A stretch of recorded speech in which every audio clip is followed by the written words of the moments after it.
Hello there, and welcome to DF Direct Weekly number 210, our weekly show where we always discuss the latest gaming and technology news. And man, there's a lot to get through this week. Joining me to discuss it, first of all, Oliver Mackenzie. Hello. Yes, Rich, lots of Switch 2 as always, just like how I like it. And even another portable console is making its possibly its debut appearance on DF Direct. Yes, interesting stuff. And hello, Alex Battaglia. Yeah, in spite of all the Switch 2 stuff, I've also got to talk about some GDC presentations here today, so a lot to get through. Yep, absolutely. Okay then, so before we kick off the show proper, we've got to address the big elephant in the room. We've got to talk about the trailer that we ran on the main channel a few days back, as it's pretty clear that we've got to handle this stuff a whole lot better. So sponsored videos, ad inserts within videos. We've done this stuff before, but not with the frequency that other channels do. We've never quite cracked this whole sales stuff. What can I say? None of our videos have had an external sponsored component or even a burned-in ad since I think it was the Dragon Quest III HD 2D remake sponsored video that we did, I think, 5 months ago. So we don't get these kinds of opportunities very often. So I'm willing to try new ideas, right? But it's clearly something we need to consider carefully, and I don't think I considered this one carefully enough. Now, other channels do carry paid trailers, though. One of the reasons thought to give it a try, but it's clear we fell short. Disclosure issues, in how the trailer was presented. And that's just one of the problems, I think. Based on the reactions, the paid ad idea, don't think it's a good fit for Digital Foundry. But I do appreciate the comments from those protective of what DF is and what we've built over the last decade on YouTube. And so I want to apologize for any panic. Just to be clear, ads and sponsorships, or rather the lack of them, doesn't really threaten DF's existence. But we do want to grow, right? We do want to do more. So extra revenue helps, but this shouldn't come at the expense of our values. So yeah, lessons learned for sure. Taking on board all feedback, and we're unlikely to do that kind of thing again. So I hope that's clear to everyone. Okay, with that, let's move on to our first news topic. Okay, so an interesting story emerged this week concerning a possible portable PlayStation handheld, a machine that will be built around the same kind of architecture that's being used for PlayStation 6. There's going to be apparently a handheld machine and a proper console.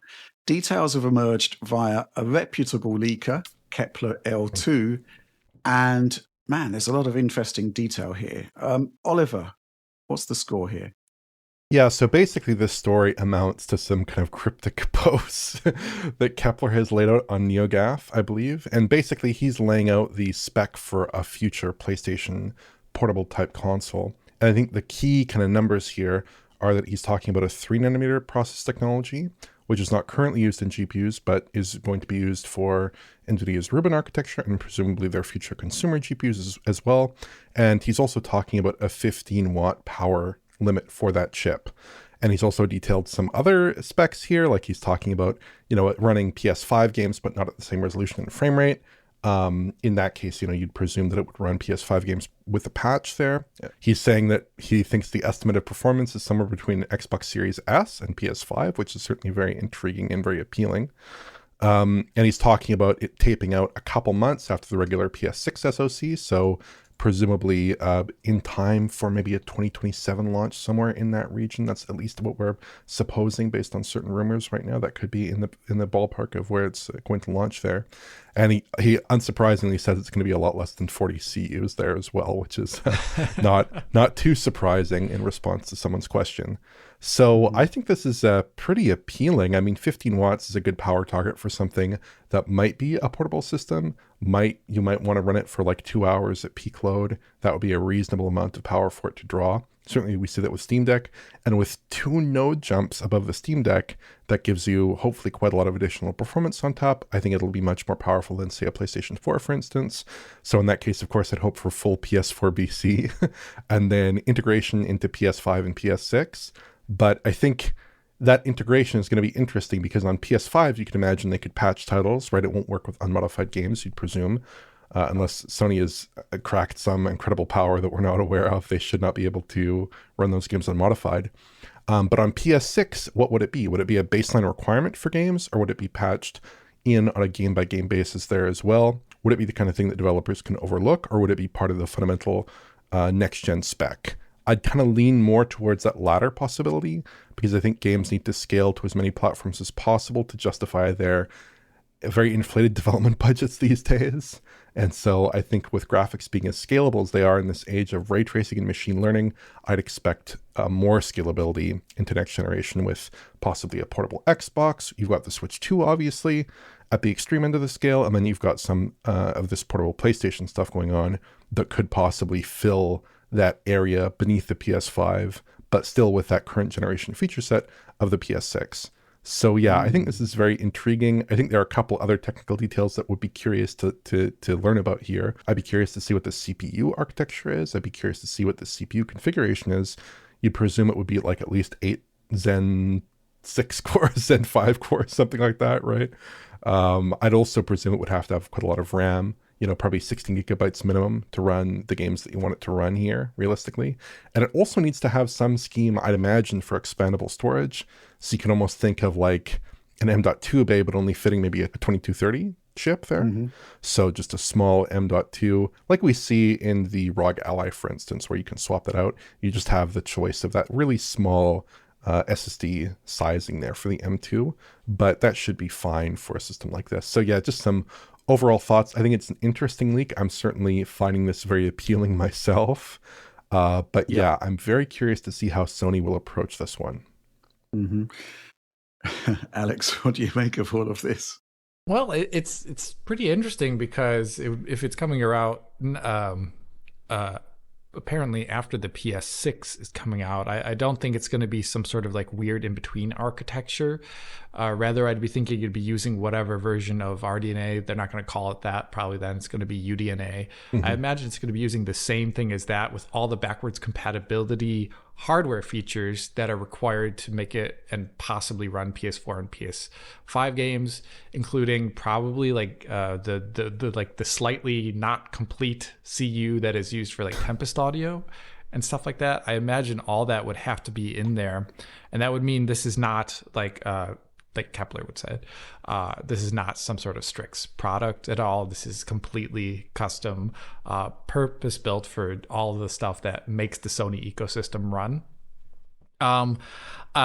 In terms of like how interesting it is as a product itself, though, it would have to, like Oliver said, beyond the PS4 backwards compatibility, which I think by that point in time, the hardware shrink would make that you could just run a PS4 game, I think, completely fine, no issue at all, unlike a Steam Deck right now, for example, which has to reduce resolution and settings at times to even get that like PS4 level of performance in the GPU side. But there, I think by that point in time we'll be there. But that's backwards compatibility. For the PS5 catalog, there's just, there's going to be by that point in time hundreds of thousands of games that will have not had this support in their ecosystem for lower resolutions, lower frame rate targets and stuff like that. In which case it's going to have a, title per title update, as well as presumably the vast cross-gen catalog that's going to be coming out around the time and thereafter. Sorry, I just smashed my mic here. I mean, that's cool. PS4 backwards compatibility is cool, but kind of not getting all those PS5 games potentially that do exist out there, because I don't think every developer is going to update their game, and I don't think every, especially developers that don't exist anymore. So that's not the cool part about it. We talked about this number of months ago now when the rumors started coming about. And I think John was on the cast then, and I mentioned this is one of the nice benefits of having Xbox Series S, is that you do have these performance profiles already in existence that run on lower end hardware. In which case you have the entire catalog, not just BC of an old system, but also the BC of the the 4K twins, as I've called them in the past. So I think that's great for the Xbox side, but not as great as a cell. I'd be curious to see what also it has, like all the DualSense in that factor. I'd be curious about if it is targeting 15 watt. I'd be curious about battery life, because these handhelds can get pretty big if they want to target longer battery life. And I think that's, like, for me, the most important part of a handheld, if I were to use one, would be battery life, actually. So yeah, there's a lot of stuff, but it's cool to have such specific information already. This thing's looking more real every day. Mm-hmm. Yeah, interesting. I want to quickly talk about the PS4 back compat, because obviously the concept of being able to run an entire library of PlayStation 4 games on a handheld at native resolution would be pretty awesome, I think. Today you could put out an Xbox 360 handheld, and I think it would do really well. Oh, it would do well. Yeah, I think it'd be great. So the concept of doing that for PS4, I think it's viable, because PS4 had 18 CUs. I think they could probably get 18 CUs minimum into a handheld for enhanced compatibility. I also think that AMD have got hardware backwards compatibility for GCN built into RDNA 2, and I don't see any reason why they wouldn't put it into UDNA if Sony is such a huge customer, and indeed Microsoft. So this is slightly different to Switch 2, which is using a translation layer for backwards compatibility. For the PlayStation and Xbox, AMD has kind of taken care of that for their biggest customers, or their big customers rather. So the concept that this thing could actually just run PS4 games with pretty simple compatibility. I mean, what did we have? It was like an 800 megahertz GPU. Yeah. Built on GCN, and 1.6 gigahertz Jaguar CPUs. I mean, just if clock for clock should be easily doable in a handheld. So that is potentially very, very exciting. Some things that caught my eye from these leaks from Kepler L2 here. Let's talk about power. Somewhere between Series S and PS5. Now, the thing about Series S is everybody says, it's the weaker platform and whatnot. But the bottom line is it's a 7 nanometer chip with like 20 CUs, drawing about 80 watts total. So the concept of being able to scale down that performance and some more, all I can really say is that 3 nanometer must be astonishingly good, and or the new GPU architecture has to be a kind of leap in the order that we saw with RDNA 2 versus RDNA 1, which in turn made stuff like the Steam Deck possible. And maybe that's what Valve is waiting for before there is actually a Steam Deck 2. But, a machine that's between Series S and PlayStation 5 in handheld form running at 15 watts, that's incredibly ambitious. But there is some talk there that they are actually designing it around low voltages and whatnot. The concept that there's less than 40 CUs, I think people might be raising that based on the Strix Halo chip that AMD has put out, ostensibly a mobile chip, but it is pretty big.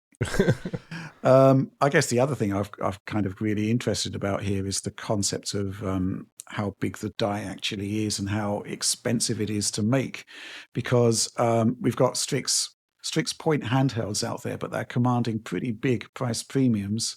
We're going to be getting the Z2 Extreme later on this year, which is pretty much, very similar, I'd imagine. Going to be curious as to how they can actually make this viable for a mainstream product. Maybe they just have, economy of scale in the way that these handheld chips don't have at the moment. I don't know. Yeah, there's a lot going on here and a lot of big question marks. This concept of running PS5 games at the same resolution frame rate, just not at the same resolution frame rate, mainly due to lower memory bandwidth. Well, that's the thing, right? That's been the major limiting factor of handhelds since Steam Deck. AMD has beefed up the CPU, beefed up the GPU significantly from Steam Deck to where we are now with Strix.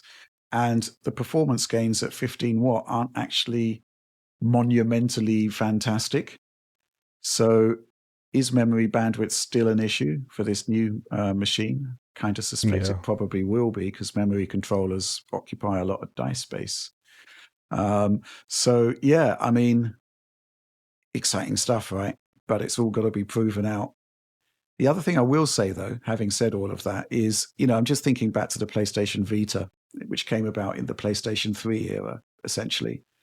And, well, what can I say? They did some really good ports of PS3 games to Vita, even though the GPU was actually running at a really slow clock. It was a good GPU. And it was all down to developer ingenuity, which is exactly the argument we're making for Switch 2, and the fact that we should still see some pretty good results, even though, the hardware isn't state of the art. Yeah, any further thoughts, Oliver? No, I completely echo your thoughts on the memory bandwidth issue. That's like my number one concern here. So would they go to a bigger memory interface, but then we're concerned about die size all of a sudden? Would they throw more cache on there? Again, die size is a concern. What do they do there? Because I think in terms of GPU compute you can get there, in terms of CPU, horsepower you can get there. That's all stuff that they've proven can scale, but can you scale it while getting meaningfully better performance? Then, of course, the PS4 technically on a raw metrics level will probably still have much more memory bandwidth, right? Unless it's like a super wide memory bus. So that's another thing that might possibly throw a wrinkle in things. Obviously, there are other technologies that might come into play there, but there's also LPDDR6, which I think is coming online in the next couple of years. I don't know if that will be ready for PS6 or PS6 Portable or whatever this ends up being called, but I think that should be able to help quite a bit here. So if that's online, maybe that's less of an issue. I got some supporter questions here. This one from Darjarko, in brackets, Dan. The leaked specs for Sony's PS6 adjacent handheld suggest a sort of handheld 1080p PS5, which seems almost ironic when you consider that Sony didn't have a quote-unquote low-spec SKU like Microsoft did with the Series S. So won't Microsoft be in a position where their Series S versions of games are quote-unquote oven-ready? Not only for Sony's handheld, but also for the Switch 2 and their own proper handheld, not the rebranded ROG. Also, could this be a winning strategy going forwards for last-gen libraries to become next-gen handheld libraries, extending the lifespan of aging consoles and keeping lower performance targets relevant? There's an additional possibility to consider, of course. What if PS6 games can scale down enough to run on Sony's portable? Then surely they could also run on PS5. What a conundrum. Yeah, interesting points there. I mean, Alex, you literally just said it. You've raised the concept of the Series S being a kind of trailblazing device for a future handheld almost. But you would need to solve that memory bandwidth issue. The Series S has still got a lot of bandwidth compared to today's mobile devices. Maybe that's what has been solved. Who knows? I mean, that would be an interesting thing. I have no idea what that hardware wise, or maybe it's, between the advent of like PS4, you had Delta color compression as well as tiling stuff being added to GPUs to make them much more efficient. So maybe there is actually some hardware breakthrough that we don't know about. Yeah, right? I think, one of the hardware breakthroughs will be that we will be on a different microarchitecture for the GPU. Which we don't know anything about at the moment. But it should be backwards compatible, which I think is going to be crucial for both Microsoft and Sony. So they're seeing an opportunity there. And I think, if you look back at the Series S, why didn't it quite hit the target? I think it's lack of memory. I don't see that being a problem. I mean, ROG Ally, Steam Deck, 16 gigs of memory, it's kind of established now. You kind of solved that problem. It's just the bandwidth side of things, I think, that's going to be challenging there. And I love this idea of last-gen libraries becoming next-gen handheld libraries, because, a good game is a good game, and it's not as if PS4 games look bad. Scale down to handheld, perfect. And yes, this additional possibility, PS6 games being able to scale down enough to run on Sony's portable. I mean, within reason, I think that's doable, and the Series S has kind of borne that out almost. And the fact that if you're going to be releasing a game on PC, it's as well, it's got to be scalable across a huge range of hardware. So I think that scalability is going to become much more of a thing for first-party developers Final thoughts, Alex? Yeah, the scalability thing, I think we've talked about this in the past, and I've stressed that I imagine that the next generation would have an even longer, more extended cross-generation period than even now, which was extremely long, I felt. And I think hardware like this, as well as the Series S, would just make that an inevitability, just the cost of games and whatnot. And having to scale lower for now having PCs added into the mix for Sony games, I think this kind of product actually makes quite a lot of sense. Right. Mm-hmm. Yep. Okay. Brilliant stuff. Let's move on. Okay, next news story. And, well, as usual, Switch 2 is dominating the headlines, but we've actually got some original content here for you. We did put out a hands-on on Cyberpunk 2077, and we did put in some questions to CD Projekt RED. Those answers didn't come through in time for the hands-on that we did last week, but we do now have confirmation that Cyberpunk 2077 on Nintendo Switch 2 is indeed using DLSS. And actually, I'm going to read out the quote that I got back from PR. And the quote is, "We're using a version of DLSS available for Nintendo Switch 2 hardware, powered by Nvidia's Tensor cores. The game utilizes DLSS in all 4 modes, in handheld and docked, and the performance and quality variations of each." Now, I've put in some more questions to CD Projekt RED in the wake of this, but obviously with this revelation, we should be going back and looking back at the assets to see, why we didn't see it. Are we actually seeing DLSS? Is this a form of DLSS that we aren't recognizing simply because we typically don't look at DLSS in such a low resolution? Or is it the legendary light version of DLSS that Nintendo's patents are kind of hinting about? Alex, now, you have got access to the press quality asset for Cyberpunk 2077 from the Direct, and you spent some time looking at it in a bit more depth, right? Right. And the basic thing I can say is that there are a lot of confounding factors looking at this footage to say, oh, yes, this is DLSS. And Rich already talked about one, that we don't typically look at DLSS running at very low resolutions at 1080p. That's actually not the typical thing we look at on the channel. But even in spite of that, I've played games with low res 1080p DLSS before, just checking it out, and it's a lot harder in this footage as well too to figure out what's going on visually due to a lot of other aspects of the visuals in Cyberpunk on Switch 2 as of this press trailer footage, at least, is done at like sub native and sub internal res too. You can see that there's the one part where they're showing that like walkway along the edge in, I think it's called Dogtown area. They're showing it like a kind of sunny type of day there. And if you look at the particles on what looks like a crashed container ship in the background, you can see they have like massive alias blocks in them that are, quite literally, Super Nintendo styled. So Wow. they're doing things like lower res particle effects. That's a pretty common thing to do in games, as well as things like motion blur and depth of field are also quite a lot lower resolution than the internal, like normal rasterized G-buffer resolution. And as a result of that, a lot of those edges actually show up in the footage constantly, and they obscure the edges that DLSS is producing. So when I look for a DLSS edge in a game, DLSS actually doesn't produce normal aliased edges almost ever. What it does do is it'll take that aliased edge and it'll like try and fix it up almost like FXAA would, but it does it in this like wavy line type of way. The CNN model did, at least. And here, due to all those compounding factors, as well as the slow moving camera in a lot of scenes, it's pretty hard to find any of those lines. But one thing, as I can say, there's a point when there's like a procession at there's like these like Asiatic lamps, and there's the goldfish in the background. That's a hologram. I forget exactly which area of Cyberpunk this is in, but there's these like the lamps there between these poles, etc. The poles there, they do have actually that kind of wobbly edge that I expect from DLSS.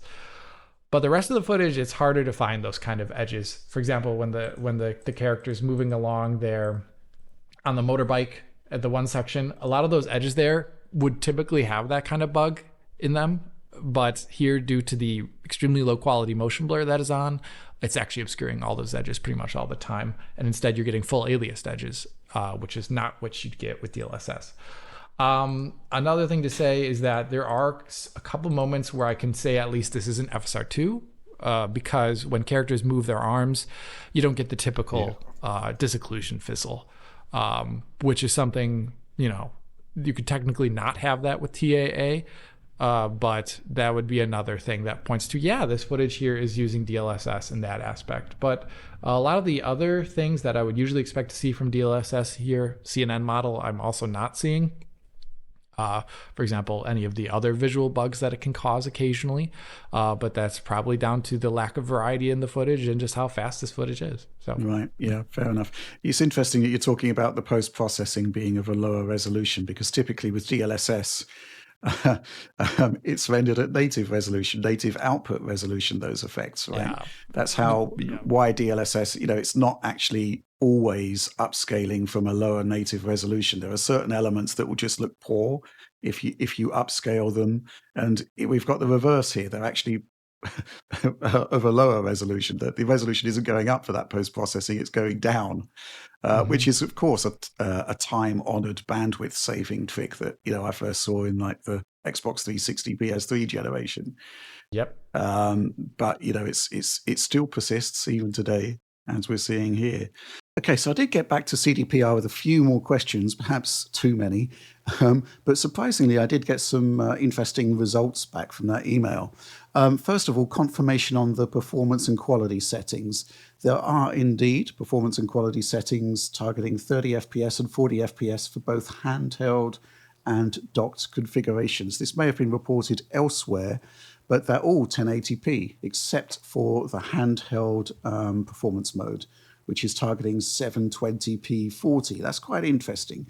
However, is it actually 1080p and 720p, or is DRS in play, as we saw from the footage? And the answer is that, yes, DRS is in play, quite obviously. They don't want to go into specifics here, except they did say that scaling can range from 2x and up per axis, which effectively confirms that it's going to be a 540p to 1080p range for those 1080p modes, and it'll be like 360p to 720p on that 720p 40 handheld. So some interesting new data there. Kind of explains how an ambitious game like this is going to be running on, such a resource-constrained device. Interesting stuff. I think, Oliver, you highlighted some footage from one of the hands-on sort of videos that you saw on YouTube. Yes. Kind of highlights that, Yeah, someone, again, Nintendo has these various capture requirements that require you to be so far away from the screen and things like this, but they have a pretty dead-on shot of the screen. I don't know how they're able to do that. Maybe they cropped in a high-res video or something, but in any case, they 8K, have this, they have this like super tight crop of the handheld screen. They're playing Cyberpunk. They're playing some interior areas, and you're seeing a lot of breakup there. It's not super clean like you might expect with DLSS sometimes. So that threw me a little bit for a bit of a ride, and I'm like, does that look like DLSS? Maybe so, maybe not. But again, Alex has pointed out the low-res post-processing, which makes a lot of sense here in terms of giving you a more compromised final visual result. That's obviously not what Nvidia advises, but when you have such a low-power handheld here, maybe that's the only route you can reasonably go in order to get DLSS working at a performant level. But unfortunately, that does mean compromising image quality. I remember the compromised post-processing resolution in a title like Alan Wake 2 kind of destroyed image quality on consoles using FSR2 upscaling. So I'm surprised. Well, I'm not surprised, but it doesn't feel to me like maybe the ideal optimization if you're just going to be slathering the screen in low-quality, low-res motion blur. But now I am thinking of going back through all of our assets to look for DLSS now. But I think in most cases, actually, it was fairly evident that DLSS wasn't in use, just because even in still shots for some games, we're getting quite a lot of aliasing. And obviously the Nintendo first-party titles seem to be using a mix of maybe some post-A, no A in some cases, right? So there are pretty clear cases where we can say there's no DLSS, but there are probably a couple titles that I can think of, where maybe we should do a little bit more looking into those titles and see if there actually is a stronger case to be made for DLSS in those games. Like I said on the podcast a while back, I think Hitman would be another candidate, but that was one where the footage was once again kind of like this. It wasn't super great for examining these kind of things. If I could play a game in front of myself, I could probably identify it pretty well, actually. Especially if I could turn off motion blur. That's the easiest way to find out almost anything about image quality. Yeah. Yeah, I think we should give a shout out to the guy who did the hands-on footage. It's the channel is called Deck Wizard. I'll try to remember to put a link in the video description. I always say it and always forget. But yeah, I mean, he's got such a close-up view here that you can actually see like the stair-stepping artifacts and stuff like that. And it's a really good quality feed. Gives a really good indication of how Cyberpunk displays on the handheld, as I saw it pretty much. Just doesn't have any of the kind of stress test stuff that we did with our hands-on. But yeah, definitely worth checking that footage out. You get a really good indication of how the game actually looks when it's running reasonably well, I think, overall. But yeah, I think this DLSS story for Switch 2 is going to continue to run and run.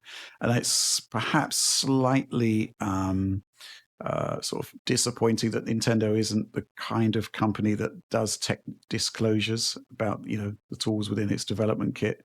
And it's interesting that CD Projekt RED are basically referring to it as a version of Nvidia DLSS that's, for Nintendo Switch 2. So are they hinting that it's a different version of DLSS built specifically for the handheld? I don't think we're going to find out for a good while, but I'm certainly curious about the whole thing. With that, I think we can move on.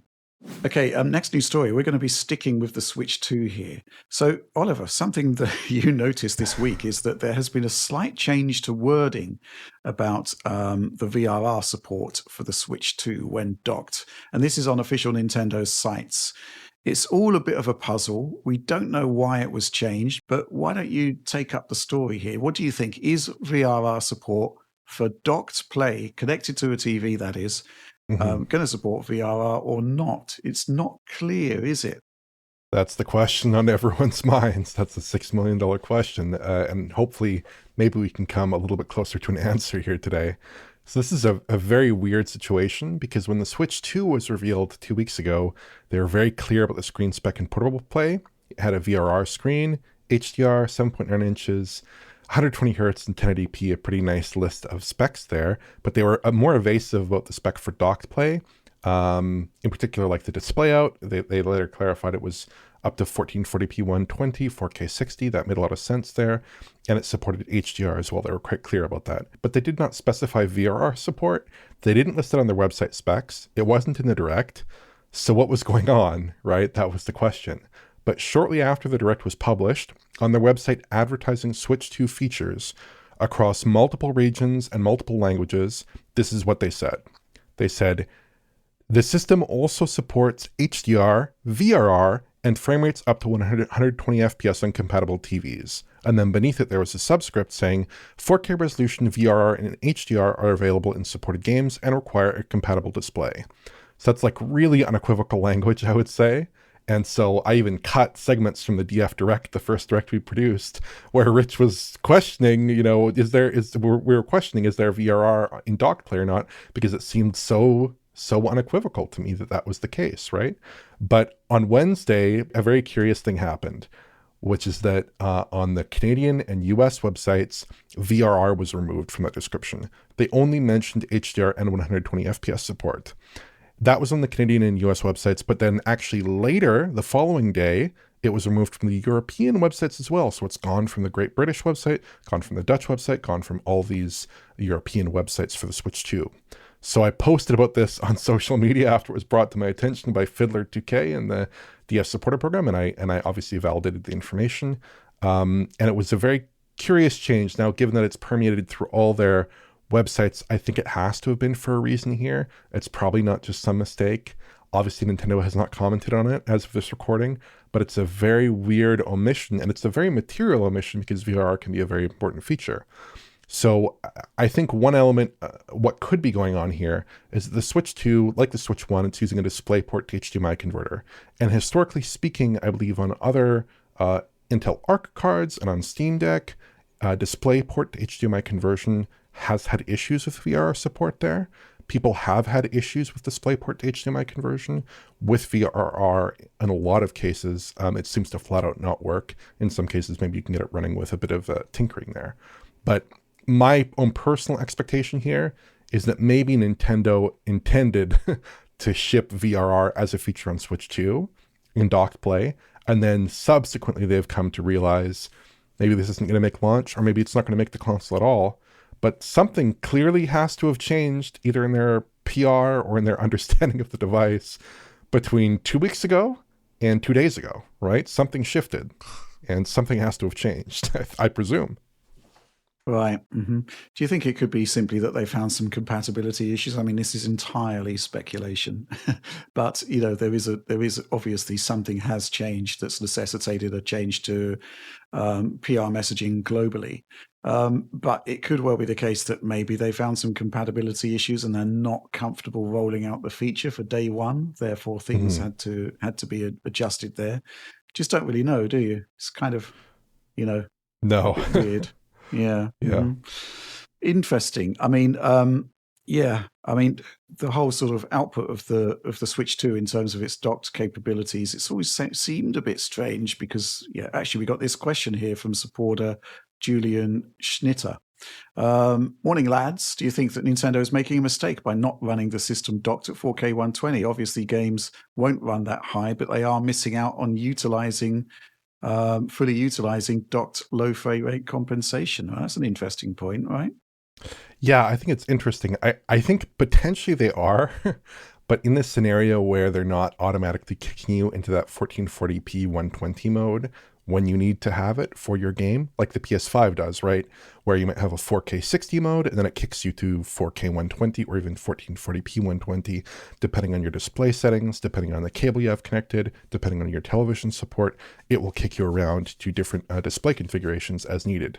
If they're doing that on Switch 2, I don't think it's a big deal to go from 4K 60 to 1440p 120, because realistically, do you really need that 4K pixel grid in a title that's kicking you really to 120 especially? I think in most cases that's not going to be necessary. The VRR support to me is more material, just because even though VRR is like not a huge deal to me on PlayStation and Xbox here, because with Switch games, you're dealing with a much more compromised performance level in some titles, and there may just be no room to give. Indeed, where we might be seeing that with an upcoming title potentially we'll talk about later in the show. So I think that when you're dealing with that situation, sometimes you have no room left to give except go on frame rate. And if you have to let go on frame rate, then the only thing that's going to save you is VRR potentially. And that's not an ideal situation to be in. And I generally wish that developers would target high locked frame rates there. In this case, I can see a pretty compelling use case for it. And weirdly, they're going to have that use case in handheld. They're not going to have it docked. So that's a bit of a discontinuity. That's a bit of a break in feature set. That's probably not great if you're a game developer trying to make your game to work well across both modes. Absolutely interesting. I mean, one thing that I was hoping to see at the hands-on event last week was being able to access the system settings screen and to take a look at the display output options. But alas, development hardware just kind of locks you out of that. And all we've got is like one screen from, I think it was the Nintendo Direct, and it only shows like the very, very top of the display settings there. But there's kind of like a bar on the right that hints that the display options are actually quite extensive. You just don't get to see them. So we'll have to wait to actually wait to see what's going on there, because we don't know at the moment. Interesting stuff. I mean, what could I say? Surely they'll sort it out at some point. The concept of having VRR support for the handheld display and not for the docked experience doesn't quite make sense. If you were Mr. Nintendo sitting down to design a console, you wouldn't factor that in as a design point, would you? It just doesn't really make sense. So I'm hopeful that they will figure it out at some point. But with that, let's move on. Okay, so this week, a number of GDC presentations from GDC 2025 were finally released. Typically, they come out a few weeks after the event. And Alex, you've been poring over some of them. I think at this point, not all of them have been released. So you may well be coming back later on in a future Direct to talk about other presentations. But these are specifically the Nvidia ones, right? Yeah. So basically, Nvidia put them out on their own platform online, not the GDC Vault platform, which they're also available on. So I only have a limited amount of time, and there's four presentations, and I looked through them. And there's one that's about path tracing nanite in Nvidia Zora. So the Zora demo was actually finally released. It's not an EXE that you can download. It's actually all the source assets that you can run in the NVRTX branch, and you have to compile it yourself. And that would give you editor support, and then you'd have to compile the EXE from the editor. I haven't done that yet. I've been working on videos, so I can't exactly. I'll report on that in the future, but that should give us a lot of insight, actually, when I do that, about how mega geometry, path tracing, as well as ray reconstruction fit into Unreal Engine. Because they did go over in this presentation about path tracing nanite in NVIDIA Zora that they are doing different things than Lumen. They're going an extra couple steps there, but they're also still leading a little bit on Lumen in some ways, which I thought was kind of interesting, because the whole idea about path tracing in UE5 is that they don't want to disrupt the workflow too much. Right. They don't want to throw out things that are also technically performant that they can use instead of rejigging a new system for it. Like, they find the surface cache useful from UE5, but there's other ways to cache light information, but they decided to keep the surface cache as a way to terminate the end path of light. So I thought that was pretty interesting, but that was like one where there's not too much actually otherwise to talk about without looking at Zora hands-on. They also did a presentation called Scaling Up Ray Tracing in Games with RTX Mega Geometry. And this went more into so this is not so much stuff for like just casual observers. A lot of it actually went into the API for how Mega Geometry works and the various functions and calls you can do there to take advantage of it and also fit it into your already like mesh shader driven pipeline, for example. And at the end of the presentation, there was a bit about how it was implemented into Alan Wake 2. A lot of specific information there, but it also talked a bit about how and why they got memory savings, which I thought was cool. So definitely, if you can, check it out. That's on channel. It's free of you. Free. You don't even have to have a login on the NVIDIA website. You can just click the link. Another one that I want to talk about more briefly is the magic behind lighting in Star Wars Outlaws. So with the massive Snowdrop engine, they did in Avatar have ray traced distant shadows from very large objects.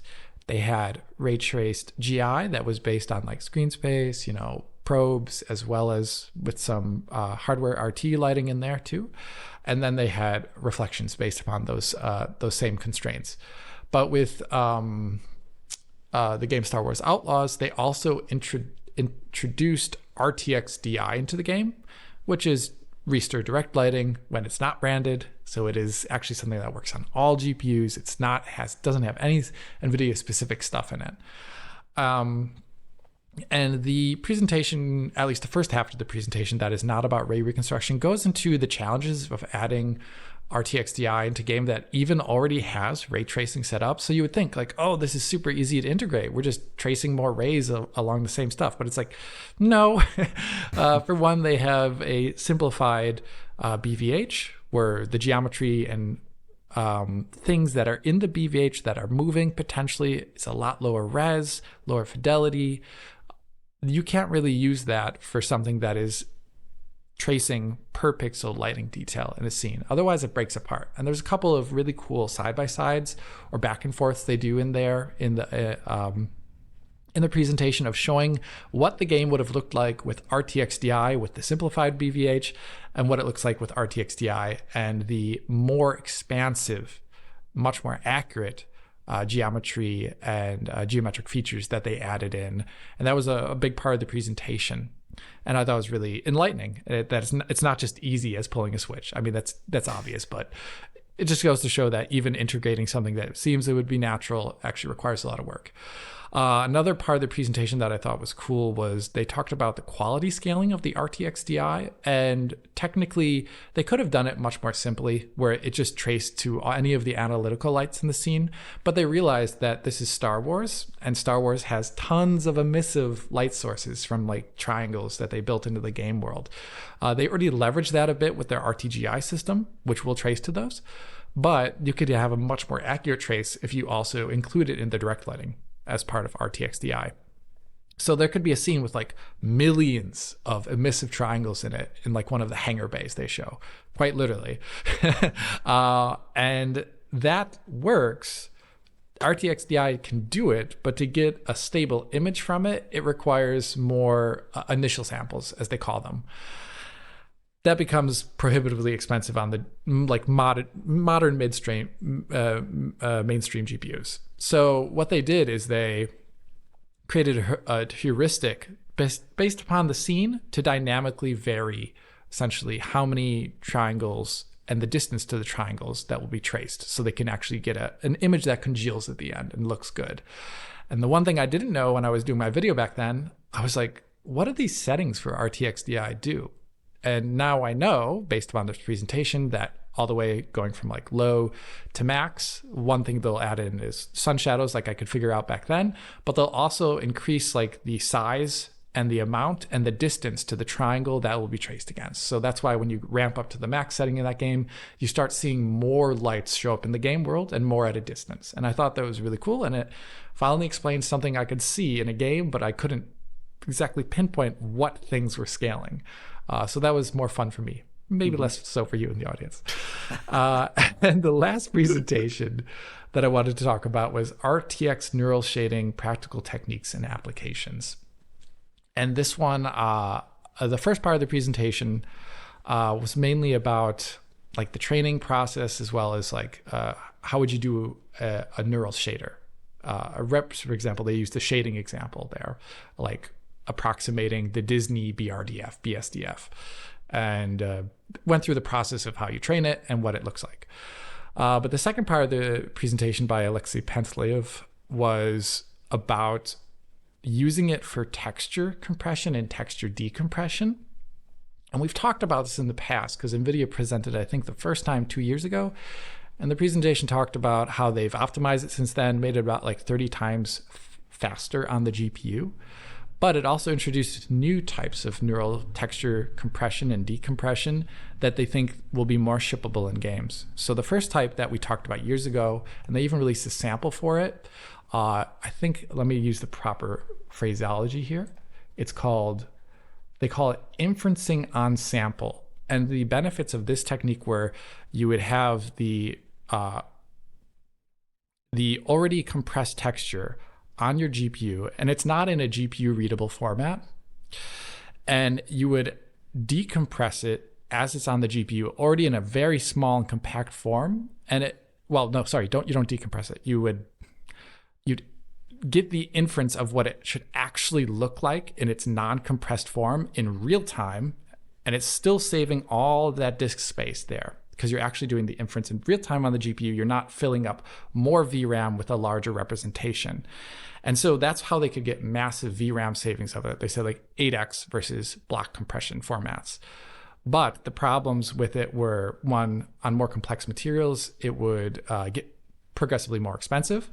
And it had other issues where, for example, it couldn't take advantage, since it wasn't in a BC format, it couldn't take advantage of hardware texture filtering.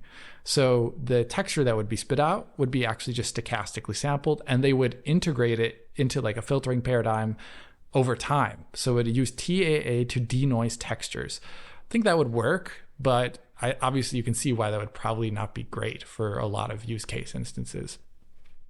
So they came up with two new kind of neural texture compression schemes that are actually much more familiar. The first one, they called it inference on load.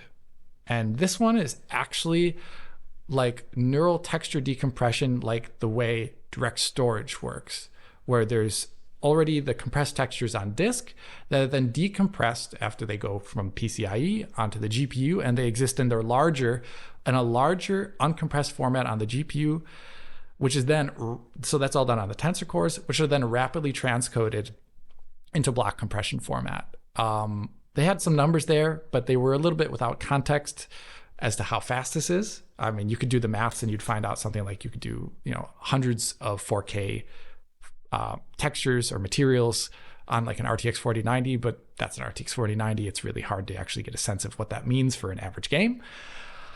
But the interesting thing here is that it would be unlike direct storage GDeflate that runs on normal SM, CUs, whatever of a GPU. But for this here, it's actually using the tensor cores to decompress.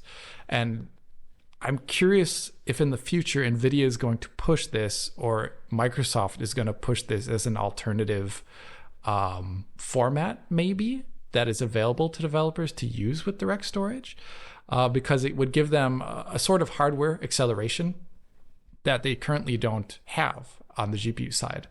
But that wasn't exactly straightforward of whether or not that's the way it is, because they said it's still a very like per app basis of which textures you actually want to compress using neural texture compression. They don't recommend it for all texture types at the moment, unlike GDeflate, which is just, well, use it for everything. And then they showed another example, which is still work in progress, but it's inference on load, but it's using it for like a tiled texturing scheme like you would find in all those games that use tier 2 hardware resources for tiled textures, or something like Unreal Engine 5, which has its own tiled texturing, like virtual texture system. And for there, it was still work in progress. But the one benefit of that is the inference on load example I just talked about earlier. That is not exactly saving VRAM at all, because you're still having those large textures on the GPU. So you're not getting the benefit of the cool aspect of their inference on sample version of the technique. But with the tiled textured version, you would actually just be decompressing tiles instead of full textures. And you'd actually get those massive VRAM savings again. But some other, there's other concessions there too, because it was still a work in progress technique. But I thought this was a really cool presentation in general at the end, because we're seeing research that is done by Nvidia here, but they really emphasized in the presentation and at the end of the presentation that this is coming towards DirectX, and everything that they showed there could also technically run with any GPU that supports cooperative vectors. They showed the difference in performance between the DP4A version and the cooperative vectors version, one that would be hardware accelerated by tensor cores, XMX units, and whatever RDNA4 has. And it was actually a huge difference. GPUs like the RTX 5090, for example, could decompress about almost a little bit under 3 times more textures in the same time span, because tensor cores were being used instead of just normal SMs. And I thought that was really awesome. And I think this is going to be possibly the future of texture decompression on PC. We'll see. Interesting. I mean, we've got a VRAM problem, obviously. Too many cards are shipping with too lower memory allocation. I was just reminded the other day, and I actually just Googled it to check, but yes, 9 years ago, AMD put out a mainstream GPU called the RX 480 with 8 gigabytes of memory. I remember. And here we are in the year of our Lord 2025, 9 years on, eagerly awaiting the 8 gigabyte 5060. Obviously, there are economic reasons why this has happened. But at the same time, potentially there are software solutions. Now, the problem with those software solutions is that you're going to introduce market segmentation, right? You're not going to be having, your classic GTX 1080 Ti doing neural texture decompression. But at the same time, we also have had shader feedback sampling, where I'm not sure anyone's used it. I mean, we're aware of one title on console. But we don't know about PC. There's some stuff in this presentation. Actually, they did mention for the tiling scheme that they use sampler feedback to make it work, as well as I haven't checked it out, but in the Half-Life 2 RTX demo that you can download, you can actually use sampler feedback. and it gets pretty great savings. I saw CompuSample do a test on an RTX 4090, I believe it was, and it looked like pretty great savings, actually. They didn't measure the potential CPU hit and performance that has, but it might be minimal. It's really hard to know, but that'd be a great test when it comes. Yeah, there needs to be. I think the bottom line is that nothing is going to change unless it's really pushed aggressively by Nvidia, and or preferably it is codified into DirectX, and then everybody does it, right? Which does seem to be the route forward with what you're describing there. It does seem pushing for that. It seems also much more realizable than a lot of other things that have been pushed in DirectX in the past, because now, at least with RDNA 4 and Intel, everyone can now do all the things that Nvidia does on the ML side for the most part. It's just a matter of how fast it is. And now we can finally see an API that will take advantage of it for all shader stages at any point, which is something in the past that was not there. And I think we complained about it like right around the Xbox Series X launch. It was like, man, Xbox Series X can technically do these things. No one's going to use it. There's no API on PC. Why does this keep happening? But we're getting there now. Yeah, years on.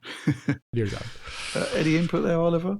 No, just to say that I'm speaking for every video game forum member, Alex, here when I say that I'm looking forward to every single one of these features running great in every Switch 2 title. So, lazy devs, you have your marching orders. Nvidia, you have your marching orders. That's what I expect. That's the crazy thing is, I know it's a joke. That's great, but technically, Switch does support all of this too. It has tensor cores, and that was one thing that they mentioned. Kind of like with the RTX Mega Geometry demos and stuff, they mentioned, this runs on all RTX. Technically, it can run on almost pretty sure any GPU. It's just a matter of an API question, and this especially could technically run on Switch. The question is whether or not it'll give Switch any advantage versus the cost of doing this stuff in real time. And that is where I would have my extreme doubts. Yeah. I mean, of course, Switch 2 does have a hardware decompression. They wouldn't need this then. Okay, good stuff. I'm sure we're going to be hearing a lot more about GDC once those other presentations become available. But yeah, certainly a lot to get through there. And they're available now from Nvidia, right, Alex? Yeah, they're all online. Okay, brilliant. Well, let's move on. And, well, wouldn't you know it, we're going back to Switch 2 for this particular story. A couple of weeks back, we were talking about the Nintendo Direct, and we were discussing the viability of Star Wars Outlaws running on a handheld, bearing in mind that, well, what can we say? This is an extremely demanding engine. And there are still question marks about current gen titles that are really pushing the cutting edge running on a handheld, right? Rightfully so. I mean, it is, a resource constrained device. And the existing PC handhelds that we have struggled. And there were some question marks over whether the footage we saw was the Switch 2 version at all. And Oliver, correct me if I'm wrong, but I think we now have an answer to that. I think we have a pretty good idea. And I think the answer to that question is probably no. Because this footage that we have here, it has some, I have some concerns about it. On the visual front, I actually think it looks all right. Clearly they've retained ray tracing. You can see some ray tracing noise, it looks like, on the railing there, which is quite characteristic of Outlaws. Who knows exactly what kind of modifications they've made to their system there, but at least it looks kind of like that system from Star Wars Outlaws that exists in the consoles currently. There's also some reflections at 12 seconds, which is, maybe SSR there, but also it looks like they have some kind of fallback potentially when that information isn't available. They also retain depth of field, which is nice. Again, bunch of features you would not ever even think of on a Switch 1 probably. The resolution is pretty low here, although it looks pretty low. Presumably it's pretty low. It's hard to tell because we only have a 1080p rip, and all the footage here is shown in that kind of in that handheld screen. So presumably we are looking at handheld footage as well, which is an interesting way to show off this game for the first time, effectively for the first time. But I think the big issue here is performance. So in the shooting sequence here, I counted it out by hand, and it was running at about 19 frames per second at worst, which is not very good. the cutscene with the stormtroopers runs better, and some other segments of this trailer run better than that. That's like clearly the worst, but it's dropping frames throughout pretty much. Though this trailer is encoded at 30 frames per second, so that might make the frame rate drops here look a little bit worse than they would normally at 60 hertz. So yeah, I am concerned about this one, especially like given that, you know, not to get too much, I don't know what process produced this, obviously, but with a trailer, typically you're showing off your game at its best, right? And in this case, it's like, well, this is not a very good best. If it is the best, obviously they're still in development. They've still got a number of months to go here. But I'd like to see some pretty substantial improvements on this effort, or else it doesn't really seem like it's going to produce a great result. It's certainly a curious decision simply to show handheld footage, assuming it is the handheld footage, of course. I believe it is. Otherwise, why frame it with that handheld vendor there? But similar to Cyberpunk 2077, I've got to admire their ambition here in trying to get this running on, you know, what is allegedly a 560 megahertz 30 series GPU with a very few amount of CUDA cores. Alex, don't know what you make about this. Well, I will echo everything Oliver said. I don't think this is the way I would have shown the game off, because I think every reaction I saw from this was, that looks rough. And that does look rough. Not in the visuals. Visuals are fine in this 1080p extremely compressed footage that's smaller than the actual feed. But that looked fine enough, but it was just the performance. And from the development standpoint, I'm very curious to see what exactly, this has to use hardware. This has to use RT to work at all. They did not produce a version of this game that works with like pro-based lighting like they did in the Division 1 and 2, right? That is the only thing that makes this game work. So they are using ray tracing on this, but I'm curious of whether or not they've ported all the ray tracing work they've done from PC, or if they're using their custom ray tracing that does not take advantage, at least on the PC, you can turn off hardware ray tracing, or you can run the game without a hardware enabled GPU, and it will actually do all the ray tracing. On the console, they do essentially the same thing, where it only then, using the low level APIs that are provided by Sony and Microsoft, that they allow those hardware intersection units for triangles and BVH boxes to be utilized, but all the BVH build, etc., all that is done with their own way.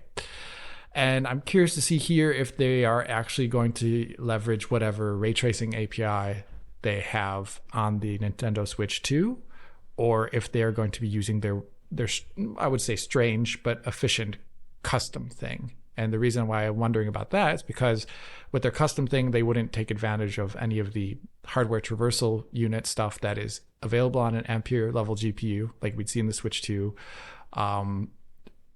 I don't know. I feel like when this comes out, regardless of its quality, I want to get an interview with them and I want to ask them questions, because this is crazy. This is by far the most ambitious title. I think even way more ambitious than Cyberpunk.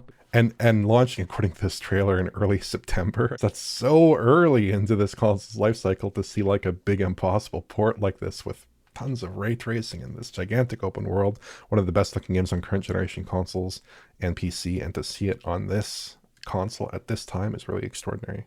Yeah, it's nuts. And like I said, with Cyberpunk, you can turn off RT, and they've done that, but this game you can't. So it has all these big baggages coming with it to just even run in the first place, on top of the open world, on top of all the other stuff. So yeah, this is probably the most interesting port, and I want an interview, and I don't want to have a Switch 2 necessarily, but I would like to see this just running in person. Because I think this would be crazy to look at. Yeah.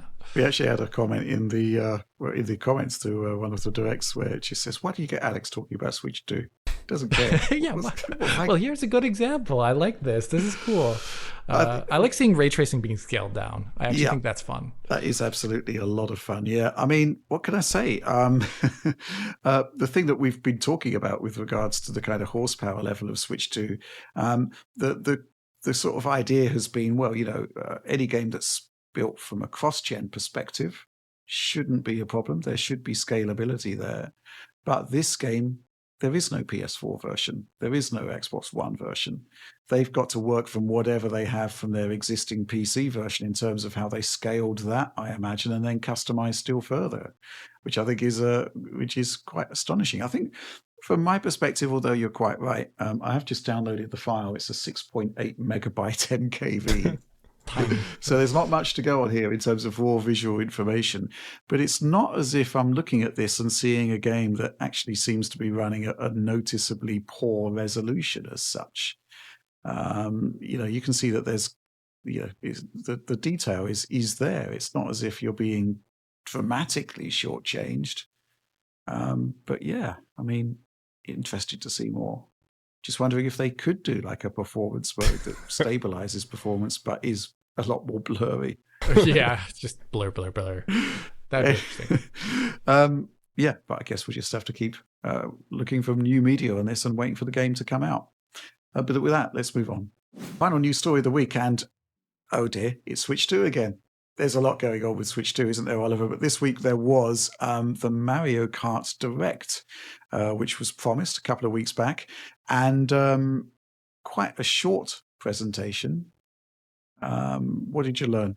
Yes, they did reveal some new stuff during this showing, although there was a lot of repeated information from those who have already gone through some of this material in the past. They did repeat some information here for us, but the main thing I was curious about was the open world gameplay. So at the moment, it seems like you have a few kind of key tranches of open world gameplay concepts. You can activate these P-switches throughout the world, which activate missions. And they seem to be pretty brief objectives that involve like typical, almost like Forza Horizon style things, like crossing gates in a short span of time or collecting coins in a short span of time, those kinds of things. Those were the two examples they showed off there. So that seems kind of interesting, but again, a bit restricted in terms of its scope relative to, I don't know, some fantasies perhaps I had of a crazy open world Forza Horizon 5 style Mario Kart. Perhaps those fantasies were put to bed a little bit. They also have hidden coins and hidden panels to collect and hidden costumes as well. And they say there are hundreds of P-switches. So hopefully there is enough open world content, at least to justify exploring through the world. I think that's a good start though, but I would expect that over time they hopefully will expand some of this content and expand the game out with more content in general. Like they could add additional islands to the game. They could obviously add additional tracks to the game. With Mario Kart 8 Deluxe, they started with 32, and over the course of 2 big content expansions, they actually got it to 96 tracks. So I don't expect the same thing to happen here where they're adding in 64 tracks, but certainly they could add in some stuff, and I would hope that they would add in maybe more open world challenges as well through that process. That's kind of my main interest in the gameplay side of things, but in the technical side of things, they did show off a couple of things that are of interest here to maybe our audience. They did show off split screen, and as expected, it's 30 FPS when you have 4 players, which is no surprise. But this time around, all the screens seem to update at the same time, so it's a true 30 FPS instead of like in Mario Kart 8 Deluxe, where I think the top 2 would refresh on one refresh, then the bottom 2 would refresh on the other refresh, so it was running at 60 FPS, but with that staggered update that in effect made it 30 FPS. Here they're going with just a flat 30 FPS for all players there. And it looks like the split screen is only for race events. I don't think it's for free roam gameplay. It could be wrong there, but they did not show it off in free roam gameplay. I think that's a single screen only experience. And there's some interesting things here in terms of the artwork as well. Like they're making pretty heavy use of normal maps, which I'm not at all opposed to, but in Mario Kart 8, they tended to have pretty flat looking surfaces, very diffuse looking surfaces. Here they are throwing around a lot of normal maps, and that adds some detail and texture to the environment, although it does look a little dated when you're like shining lights on it and stuff. It does not look incredible there. There's also some weird stuff going on with some of the game's 2D artwork. So there's some billboards and signs that have kind of some low quality art in the mix there. So if you look at the car in this shot, the lines look pretty off. This bridge also looks a little bit weird. The poles, the orientation of the road, it doesn't really map out there or look super clean.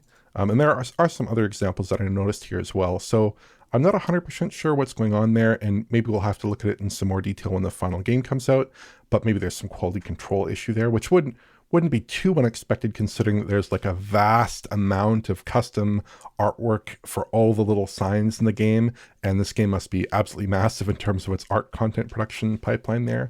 So that could be an issue.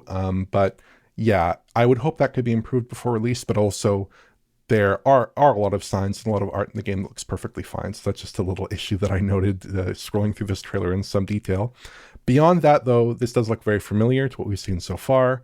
One downside, perhaps, of showing so much of this game off in the Treehouse footage that was published a couple days after the Direct, in the Nintendo Direct itself, and in players' impressions who were able to play through like a bunch of race events. Obviously, Rich saw that in person.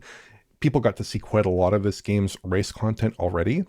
And so we already knew like the track count, the track list, all the gameplay tweaks, the new characters, elements of the open world, things like that. So this mostly just clarified the relationship between the free roam gameplay and the actual open world content. That was the main point of clarification here. But yeah, just a couple of elements left that I'd like to see uncovered before or when the game ships. I suppose it's not out in too long here, so perhaps that'll be our next point of contact with this game. Okay, fair enough. Yeah, I mean, that's interesting, right? Because obviously they need to keep the momentum for Switch 2 going forward. And by far the best game, I think, based on what I saw, is indeed Mario Kart. So, if you're going to lean on that, you risk overexposing and showing too much, which seems to have kind of preempted a major PR beat here with this Direct. What about this extra Direct? What about a Fast Fusion Direct? What about that? We haven't seen anything of that game, hardly. Yeah, and it's going to be good with the quality of Shinen multimedia involved. Yeah, absolutely. I mean, yeah, I'm sure there must be something going on there. But then again, you think back to the Switch 1 and Fast RMX wasn't a major focus for marketing when it really should have been. So I don't know. Maybe they can rethink for this one. I certainly just want to see more on that one. Any final thoughts there, Alex? I guess not. Not for this one. Good job, Oliver. Okay, let's move on.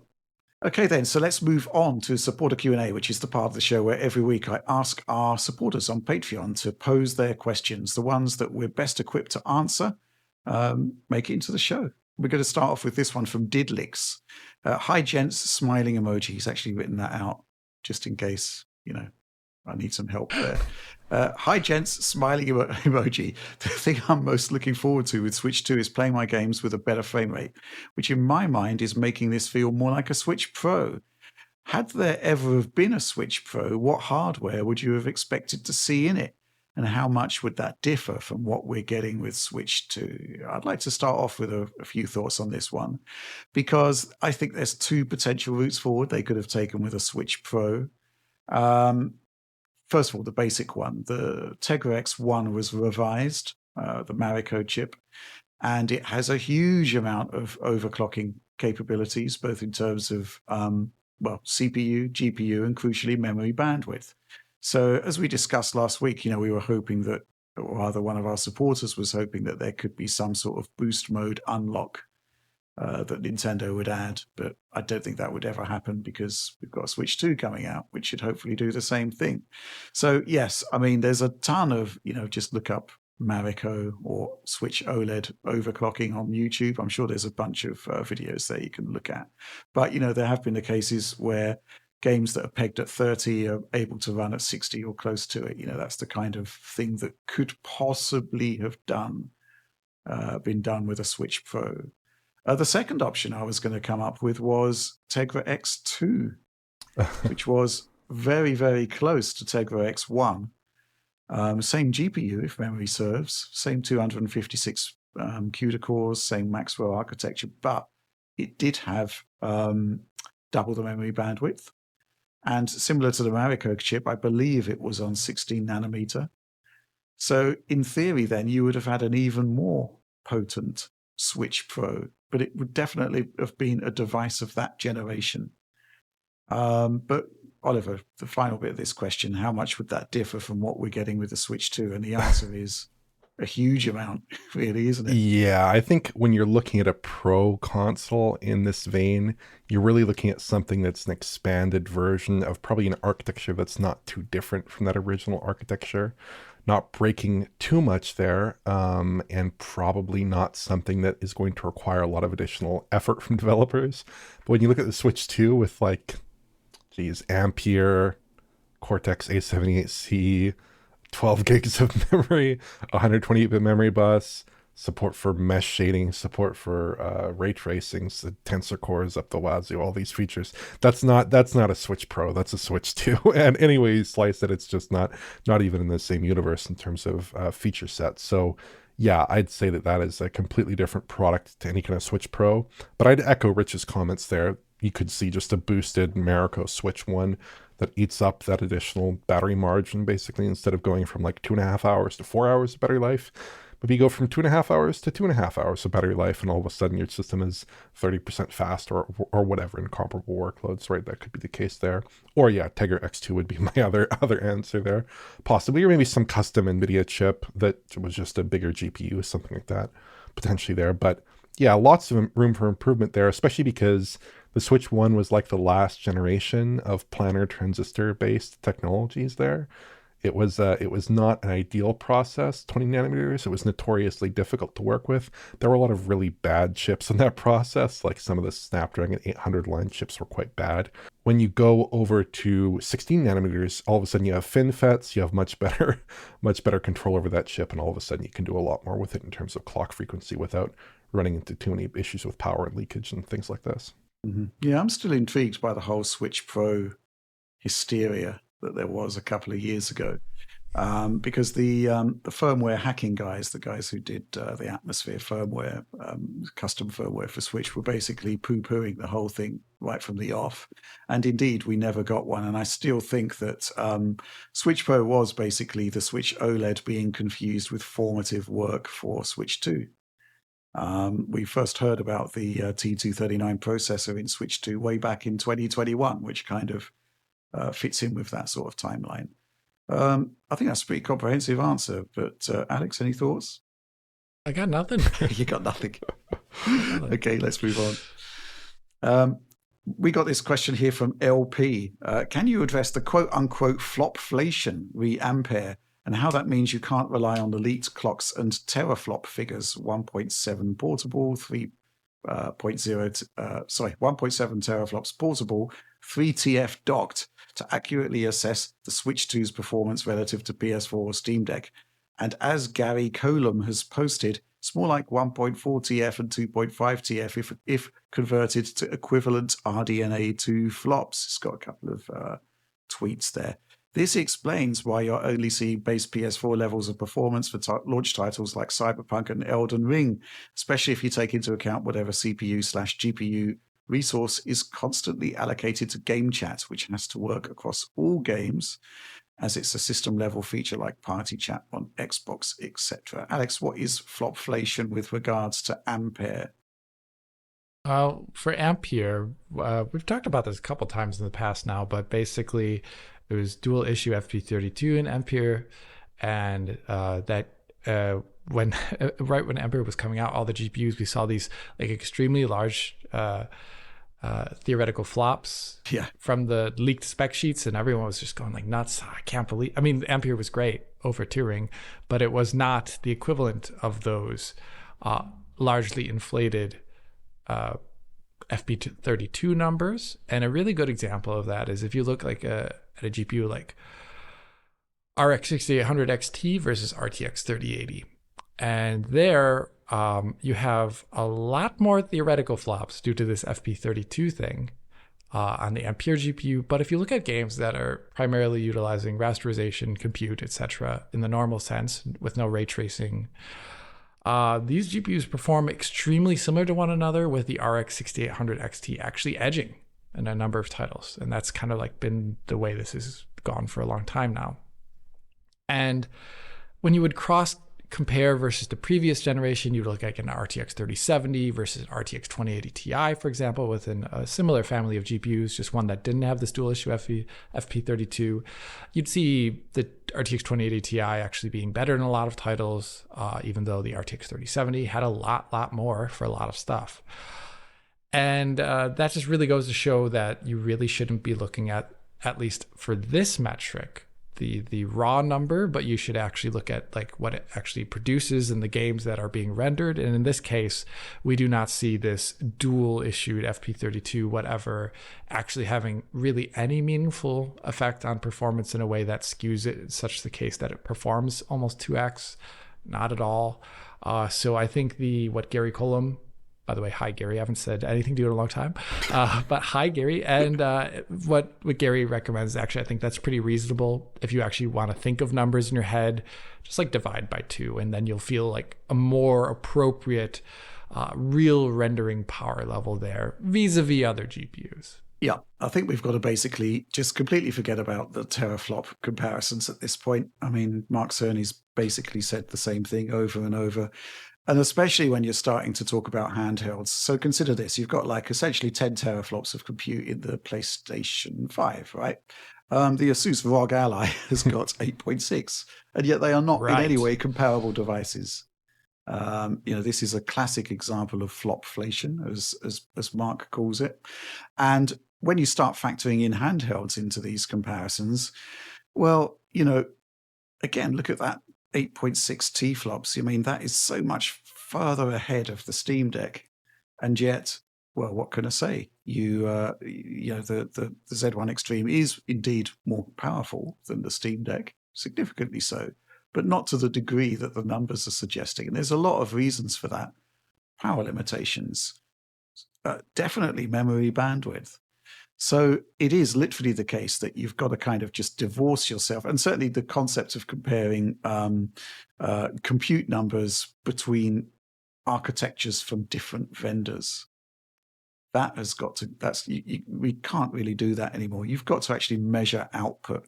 Now, going back to like the Xbox One and PlayStation 4 era, it was a kind of like a different story then. You could compare them, I think, because fundamentally, they were designs on the same process node with, I was going to say similar memory interfaces, but that wasn't the case with Xbox One.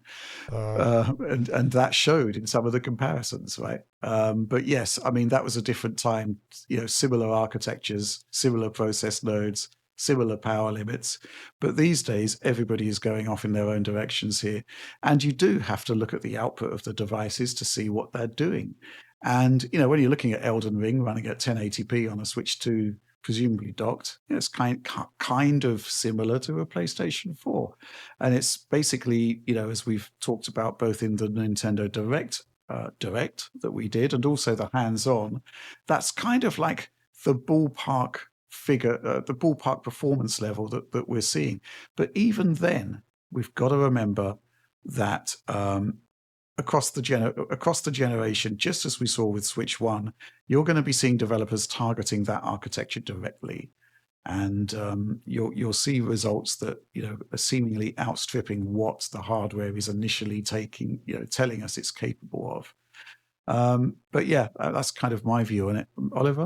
Yeah, I think you guys did a really good job there, but I really just emphasize there are so many factors here. Like you've got Ampere, but with low memory speed, low clock rates, dual rate FP32, obviously, it's just so different from RDNA 2.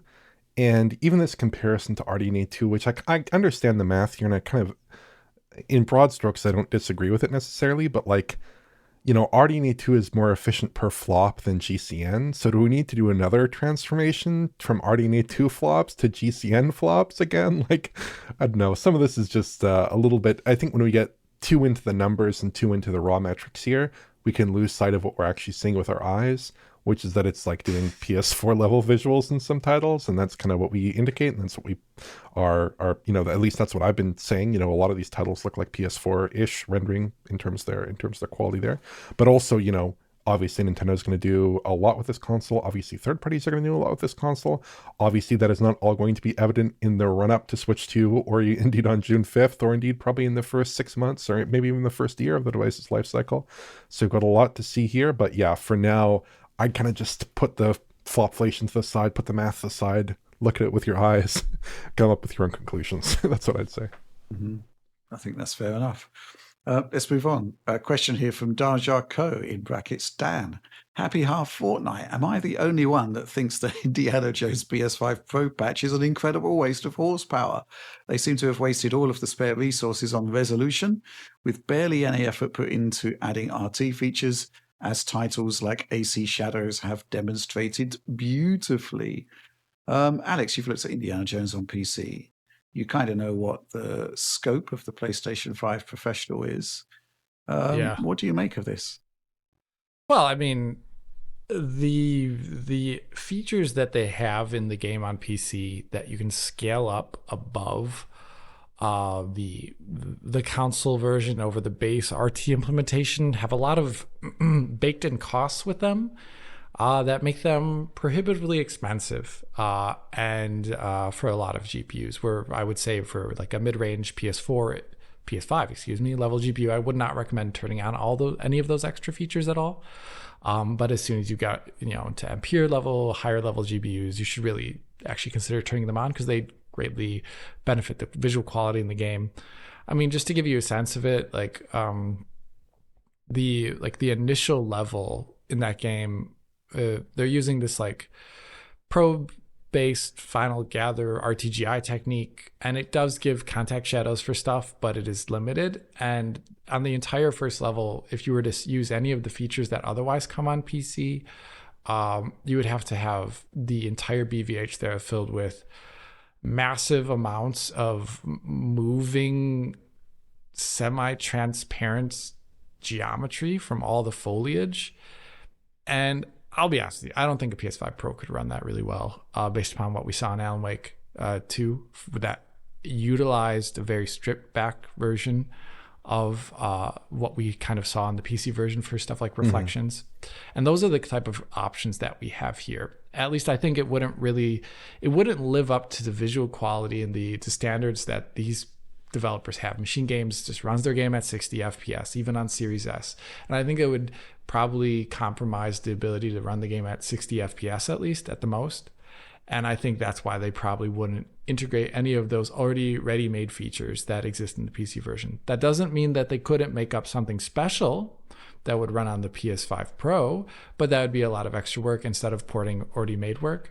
So I don't know if they would do that for a console with like a small install base, etc. So I think what Remedy did was actually probably one of the more rare examples where they didn't just port what they had on PC. They did a lot of custom work to get it working in the first place, and they had that really large blog on their website about it. So I just think I would like to see more, of course, but I don't know exactly what they would do. Maybe 120 hertz mode would be pretty cool, actually. I think that would be in the realm of possibility for a couple sections of the game, especially like a VRR mode would be cool. I think the problem there, Alex, may be that the cutscenes are limited to 60. Certainly seems to be my experience on PC, where I had this massive multi-frame gen extravaganza set up, and then I'm back to 60 frames per second for the cutscene. It's jarring. Yeah. When I played it, the whole intro section, the Raiders of the Lost Ark, didn't seem to engage multi-frame gen at all, presumably because you'd just be jumping between like 200 and 60 all the time. Yeah. Any thoughts, Oliver? I think that it's nice if on PS5 Pro, if you can, make good use of PSSR and make good use of enhanced ray tracing. In the case of Indy, I'd agree with Alex and his excellent analysis there. I don't think there's a whole lot they could have done, especially after they improved the RTGI presentation on Xbox consoles. And I think that carries over to PlayStation consoles. There's not, the visuals on Indie already look really good on consoles, so I don't think it's that big of a deal. And it already has high-res rendering and good image quality, so, do you really need that extra push on Pro? I don't really think so. Whereas in a title like Shadows, at least in that performance mode, there was like this clear visual deficit that the Pro just rushed to fill in and did so adeptly. Here, I'm not feeling quite that deficit. Good stuff. Let's move on. This question from Max Stoller. Long-time supporter, first-time chimer inner. There's a persistent rumor of a Z2 Extreme AI chip. Now, fundamentally, the AI on these APUs are generally external to the GPUs as NPUs. For a gaming handheld, which the Z2 Extreme will be dedicated to you, what purpose would that AI functionality possibly serve? And that's an interesting question, Oliver, because I'm struggling to come up with much of a reason. Well, you could run Auto SR on it, right? That was going to be my Wow. my rejoinder to something you possibly could have come up with. Sorry to But spoil yes, it. beyond that, yes. Maybe they could run something else on it, like, frame gen. I would expect that, like, maybe in the instance that, you have a Microsoft console potentially, or a Microsoft branded handheld that has these features. Maybe they would try to push out more stuff running on the NPU. I'm not sure if that's like a dead end or if it's going to be something that's going to be explored. But certainly, like, Microsoft's early explorations in this space with the Snapdragon X Elite chip show that they're willing to tool and tinker with this stuff. So hopefully they would do something. But yeah, at the moment, it's just like Auto SR and nothing else I can really think of. Mm-hmm. Yeah, that's pretty much where I sit on it. Alex? I would say frame gen. If you recall that really awkward quote a long time ago about what FSR4 would be, did mention frame gen. And they mentioned specifically low-powered handheld devices. Maybe AMD is cooking up something there for an ML version of frame generation. Currently, if you use FSR4, it still uses the same analytical version of frame generation that was used in FSR3 3.1. Yeah, maybe that would be something they would add. I mean, you have stuff like loss of scaling using machine learned frame generation on very low powered devices at a cost. Of course, you can't do everything with it in terms of quality, but that's stuff that I could imagine this could be like, maybe. Okay. It's interesting, Oliver, because I read a rumor that the Z2 line, which seems to basically at this point be an amalgamation of pretty much every gaming handheld APU that AMD has done, may even be getting a version of the Steam Deck's Van Gogh, codenamed Aerith Plus, Yes. intended to power devices with a much higher power limit. Much higher.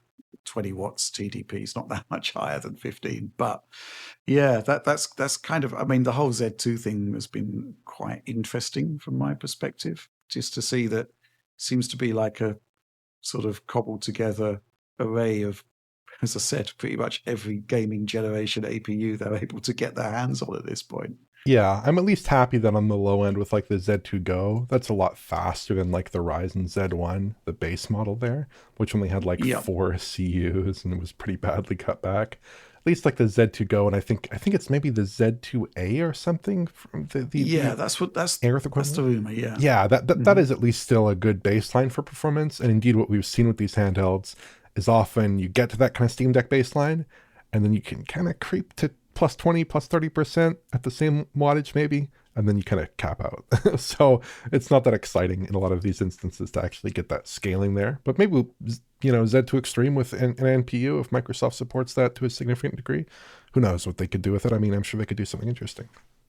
Mm-hmm. Yeah, the Aerith Plus seems to have had an increase to its full power, and also faster memory support, which it could actually result in a fairly decent performance uplift. Well, fairly decent, reasonable, let's say. But I guess we'll just need to wait and see.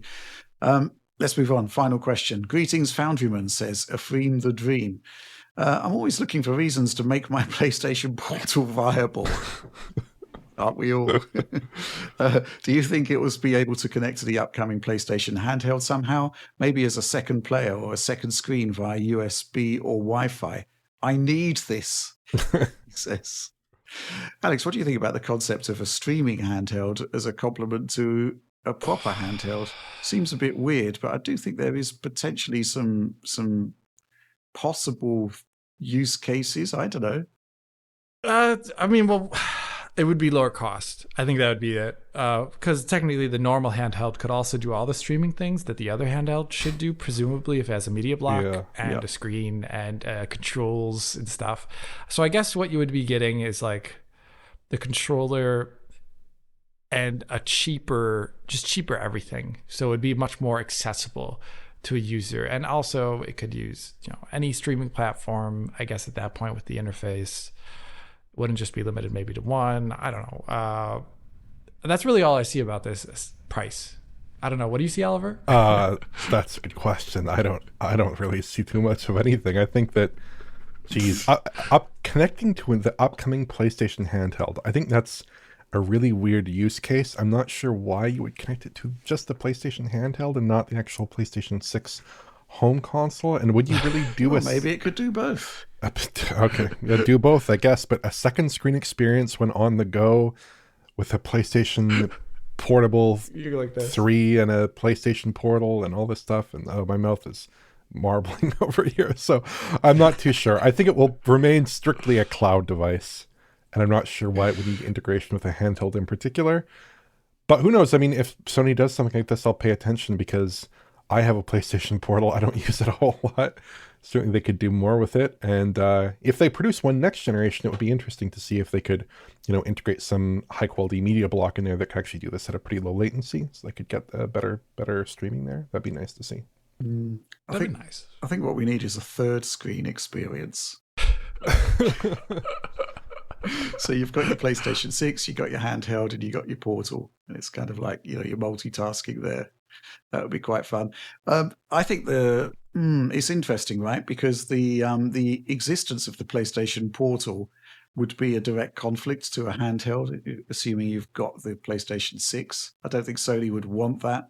I think from a business perspective, the best thing they could probably do, which would annoy a lot of people, would simply be to deprecate the device, relegate it to the PlayStation 5 generation and say we're moving on now. But at the same time, I honestly think that a remote play for PlayStation 6, why not? Why freeze that support? I don't think it's great for Portal owners. I also think there does need to be something done to latency. Maybe the PlayStation, because I've always been thinking that the latency with the Portal has been mostly down to problems with the APU within the PlayStation 5. It shouldn't be that laggy. Remote play shouldn't be as laggy as it is, and yet it is. And I can't, it seems to be the case on whether you're streaming to a PC, whether you're streaming to a phone, or whether you're streaming to the Portal, which says to me that the problem is with the PlayStation as opposed to the receiving device or routers/routers, as the Americans say. So I don't know. Let's keep remote play, and hopefully that will persist for PlayStation 6, unless they're making a radical shake-up to the controller. I don't see any technical reason why they couldn't support the Portal for PlayStation 6. The concept of it working with the PlayStation handheld for the next generation, I think that's just going to introduce a lot of confusion for a lot of people. But, you've got this thing with Switch 2 at the moment where you can stream to Switch 1 devices for multiplayer. I guess theoretically you could do that, but I also think that, potentially the smaller audience size for the PlayStation Portable for the next generation, along with the relatively niche audience of the PlayStation Portal, means that it's not really worth developing for that scenario. Very different with Switch 2, where there's, millions upon millions of Switches out there. Certainly an interesting thought, but I do like this comment. I'm always looking for reasons to make my PlayStation Portal viable. It's just like, they've sold a relatively decent amount for a small audience device there, which probably informs the idea of doing a full portable for the next generation. But I just can't help but wish that it was better. Screen's good, but the latency, I can feel it. I don't like it. Anyway, that's it. That was the final question. Therefore, the end of the show. So please do like, subscribe, share on the vague possibility that you enjoyed it. Ring the bell for notifications for you and algorithmic boosts for us. DF supporter program. Please consider supporting the team more directly. You'll get to see the direct earlier. You'll be able to help shape the show. Early access to a bunch of stuff and high quality video downloads of everything we do. But that's all from us on this one. Thanks for watching and supporting Digital Foundry.